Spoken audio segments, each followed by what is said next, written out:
Great morning mga katindahan!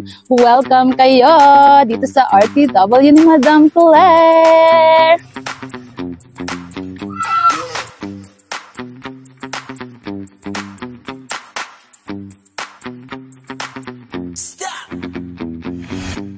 Yan. So for today's video nga mga katindahan ay pag-usapan naman natin itong ating mga panindang shades. Ba ay mabenta? Karapat dapat ba itong idagdag dyan sa ating mga tindahan?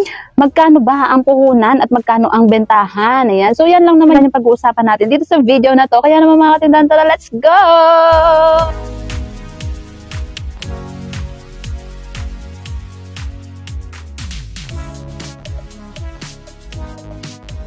So as you can see mga katindahan, ito yung mga shades natin ngayon. Yan. So kaka-refill lang namin yan kanina mga katindahan at hindi na nga natin na-videohan nung nire-refillan natin kasi ang dami ng mga bakante nito mga katindahan. As in butas-butas na yung ating display yan.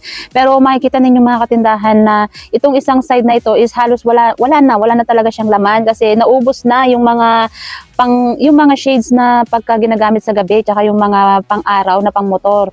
Kaya naman mga katindahan, isa yan sa mga inilista natin sa mga out of stock na pamimilhin nga doon sa Baclaran. Pero yung topic nga natin ngayon is kung mabenta nga ba ang ating mga shades. Ayan. So ay mga katindahan, depende naman yan sa ating mga tindahan. Hindi naman syempre pare-pareho yung takbo ng bentahan sa ating mga lugar. Meron talagang ibang mga tindahan na mabenta ang shades at meron naman ibang mga tindahan na mayroong mga binibentang shades pero ang tagal-tagal na halos hindi nababawasan. May mga ganyan, iba-iba talaga yung experience ng mga manininda sa ganitong mga shades. Pero kung base naman nga dito sa ating tindahan, mga katindahan, kung mabenta ba itong ating mga shades, ay nako mga katindahan, mabenta talaga. Kahit papaano mga katindahan sa isang araw, ay hindi tayo nawawalan ng mga customer na bumibili ng shades. Dahil kahit papaano kasi dito sa ating lugar, ay nakikilala na itong ating mga shades, di ba? Minsan nga mga katindahan, hindi natin ito na ilalabas diyan sa display natin sa labas kasi madalas nilalabas natin yung ating mga paninda, di ba? So pag minsan, hindi na natin yan nailalabas, kaya naman nandito lang sa loob. At yung mga customer ay papasok na lang dito mga katindahan at magtatanong kung nasaan nga raw ba yung ating mga shades. Ayan, di ba? So, ibig sabihin, nasa labas, naka-display man o hindi yung ating mga shades, is kahit paano is nakikilala na dito sa ating tindahan. Dito sa lugar namin mga katindahan, nagsimula kami ng ganitong pagbebenta ng mga shades ay pakunti-kunti lang, as in tinry ko lang, siguro mga 1 dosena lang, tinry ko lang siya, tapos wala pa kaming lagyanan ng ganyan na cube, yung pinakang cube na display yan ng mga shades, wala pa kasi pinagawa ko lang namin yan eh. So yung shades namin is basta yung visible lang siya sa mga customer. And ayun, kahit papaano is may bumibili naman mga katindahan, o diba? Ganyan kasi yung discard natin dito mga katindahan sa ating pagtitinda, na kung meron tayong gustong idagdag na mga item para lang malaman natin kung talagang bibenta ba yan, magdagdag tayo ng pakunti-kunti lang, diba? Dahil sooner or later naman is lalago naman yan, diba? Syempre kung sa tingin natin is hindi nag-work, walang masyado bumibili, eh bakit tayo magdadagdag? Bakit natin dadamihan yung pag-stock natin ng item? Eh di pati yung pera natin may stock din, di ba? So try lang tayo ng mga item na sa tingin natin is kikita. So worth it ba na puhunanan itong mga shades? Naku mga katindahan, dito sa amin na base sa aming experience, worth it talaga mga katindahan. Dahil minsan na nga kaming nakapamili ng mga shades ng almost 10,000, isang bilihan lang mga katindahan, isang box na malaki mga katindahan. Dahil iba-iba kasi ang kategory din ng mga shades, merong pambata, pangmatanda. Bukod pa yung mga pang sangga sa araw, sa init, di ba? Dahil nakasilaw, bukod pa yung panggabi, bukod pa yung pambata, bukod pa yung mga pambinata, iba pa yung mga plastic, iba pa yung mga metal, ganyan, di ba? Maraming kategory ang mga shades mga katindahan. Tapos meron pang may mga grado, di ba? Merong wala, ganyan, pang forma, pang ano. Ang dami mga katindahan tayong pamimilian sa shades. Kaya naman napakaganda rin pagtubuan ng ganitong paninda mga katindahan. At ngayon nga dahil naubusan tayo na ng mga paninda, kita nyo naman yung ating display ko konti na lang, is magpapabili na rin tayo niyan. Isasabay natin yan sa pamimili ng ating mga tsinelas.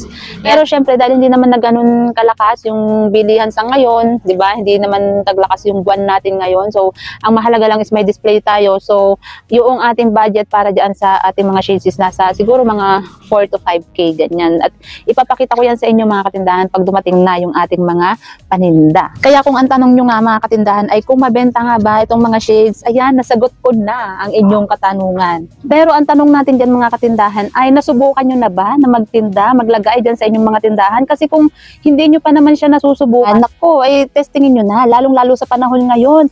Summer, napakainit, ang lakas ng hangin, 'di ba? Yung mga riders natin diyan, mga nagda-drive, talagang hindi sila maka-push through ng pagdadrive nang walang shades. 'Di ba? Kung madaanan yung tindahan mo, tapos may nakita na may naka-display sa'yo na shades, 'di ba? Bibili yan mga katindahan, talagang mapapabili yan sila. Dahil na lang dito sa atin mga katindahan, kita ninyo napakainit, tirik na tirik ang araw, tapos ang lakas ng hangin. Grabe mga katindahan. Diyan ba sa inyo malakas ba ang hangin? Dahil dito naku ang hangin may kasamang alikabok. Kaya naman tignan ninyo yung ating mga shades. Grabe ang alikabok. Mga bagong display lang yan mga katindahan, pero grabe 'di ba ang alikabok, hindi natin mapipigilan yan. Pero yun nga, ang gagawin na lang syempre natin diyan is pupunas-punasan na lang natin. At saka, ang mga customer mga katindahan ay hindi naman sila ganun kaarte dahil wala naman sila sa mall. Wala naman sila sa department store para mag-inarte na maalikabok, 'di ba? Dahil dito sa lugar na nasa kabukiran tayo, nasa barangay tayo, yan. So along the highway, sobrang alikabok talaga. So syempre, di kung may maarte tayong customer, wala tayong magagawa. We cannot please everybody, di ba? So kung sino lang yung talagang ang purpose is bibili, yan, sila yung tamang customer para sa atin. Pero yung mga maarting customer na mga madaming reklamo ganyan, so hindi sila yung para sa atin na customer, kasi kung papatulan natin sila, edi may stress lang tayo, di ba? Pag ganun, palagpasin lang natin. Iba-iba talaga ang mga customer. Dahil nga mga katindahan, yan na lang yung ating mga naka-display na shades. Ayan, sa isang araw, maybe next week, ganyan is magkakaroon na naman tayo ng panibagong stocks ng ating mga shades, at ipapakita ko yan sa inyo mga katindahan kapag dumating na dito sa atin.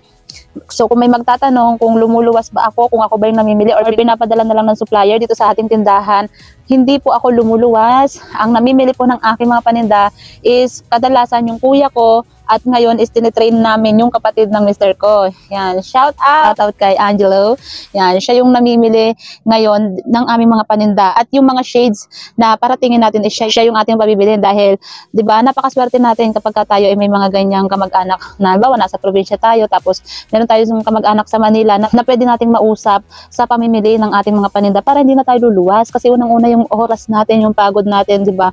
And at the same time is yung pamasahe. Napakarami nating i-consider sa pagluwas. Grabe, buti sana kung ang balikan mo 1,000 lang, ay hindi doble, triple, hindi lang dahil pagkain mo pa, 'di ba? Yan. So kaya napakalaking tulong kapag may namimili para sa atin ng ating mga paninda.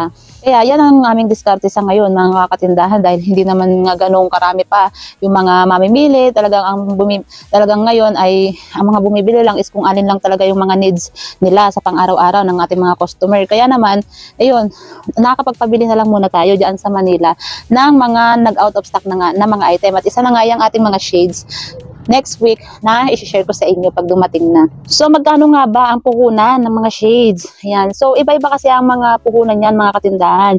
Merong 25, merong 28, yan, merong 30, ganyan. Pero kami kadalasan ng kinukuha namin is, ang puhunan is yung 25 lang. At yung 25 kasi na is pang bata. At yung 28 naman is yung mga pang adult. Ayan. So ang bentahan namin dyan mga katindahan is 50 hanggang 60 pesos. Depende doon sa klase. Kasi meron kasi naman na mga shades na mahihiwalay mo ng presyo. Kagaya nito. Ayan, 60 ang benta namin nito mga katindahan. O diba, ang ganda.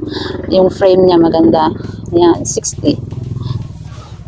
Yan. Pero yung mga plastic, ganyan yan. So, nabibenta namin yung dito ng 50 pesos. Diba? So, malaki yung ating tubo kasi halos 20 rin yung ating tubo, 20 plus. O, diba?